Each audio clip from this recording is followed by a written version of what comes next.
ہو۔ علماء نے لکھا ہے قرآن کریم کے 5 حق ہر مسلمان کے ذمے ہے، چاہے وہ عالم ہو یا قاری ہو یا حافظ ہو یا عام آدمی ہو، کوئی بھی ہو، ہر ایک کے ذمے 5 حق ہیں۔ قرآن کریم پر ایمان لانا، قرآن کریم کو صحیح پڑھنا، قرآن کریم کو سمجھنا، قرآن کریم پر عمل کرنا اور قرآن کریم کو ساری دنیا کے لوگوں تک پہنچانے کی نیت کرنا، یہ 5 حقوق ہر مسلمان کے ذمے ہیں۔ اب سوال یہ ہے کہ ہم سے تو قرآن صحیح سے پڑھنا ہی نہیں آتا، اور اگر ایمان کی بات کہی جائے تو ڈاکٹر منع کر دے کہ بھئی آپ کو شوگر ہے، آپ یہ استعمال نہ کریں، تو بندہ مٹھائی کھا نہیں سکتا، یار میری شوگر 500 ہے، مجھے ڈاکٹر نے منع کیا۔ اور اللہ منع کر رہا میرے بندو سودی لین دین نہ کرو، ورنہ اللہ اور اس کے رسول سے جنگ کے لیے تیار ہو جاؤ۔ اور جب مسلمان کر رہا ہے تو کیا قرآن پر ایمان ہے؟ اللہ نے منع کیا، یہ تمہیں نقصان دے گا، یہ تمہاری جڑیں اکھاڑ کر رکھ دے گا، یہ تمہیں بزدل بنا دے گا، یہ تمہارے دلوں میں ایمان کا نور نکال کر پھینک دے گا، رسول اللہ کی اطاعت سے دور کر دے گا۔ بندو اس کے قریب نہ جانا، اور مسلمان اس پر اتر آیا تو بتاؤ ایمان ہوا؟ ولی کتاب ہی قرآن کریم پر ایمان لے کر آؤ اور قرآن کریم کو صحیح پڑھو، اچھے سے پڑھو۔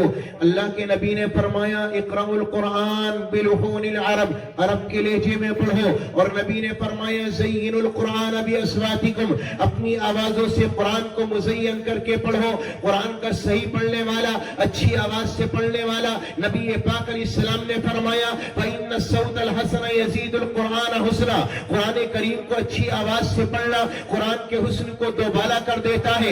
اللہ کو قرآن سے محبت ہے، رب نے قرآن کریم میں فرمایا یا ایھا الناس قد جاءتکم موعظۃ من ربکم وشفاء لما فی الصدور، اے دنیا کے لوگوں ہم نے تمہیں موعظت عطا فرما دی، نصیحت کا خزانہ دے دیا۔ اب نصیحت حاصل کرنے کے لیے کسی سائنسدان کی ضرورت نہیں ہے، قرآن تمہارے لیے کافی ہے۔ اللہ نے تمہیں قرآن عطا کر دیا، میرے رب نے بیان فرمایا ہم نے اسے شفا بھی بنایا، ہم نے اسے ہدایت بنا کر اتارا، اور میرے رب نے فرمایا قل بفضل اللہ وبرحمتہ، اللہ کی رحمت کاملہ کا مظہر اتم یہ ہے کہ اللہ نے تمہیں اپنا قرآن دے دیا۔ رب نے فرمایا الرحمن علم القرآن خلق الانسان علمہ البیان، اللہ کی جہاں بڑی نعمتیں ہیں، اللہ کا سب سے بڑا انعام یہ ہے کہ رب نے تمہیں اپنا قرآن عطا کر دیا، اس کی رحمت کاملہ کا مظہر اتم ہے۔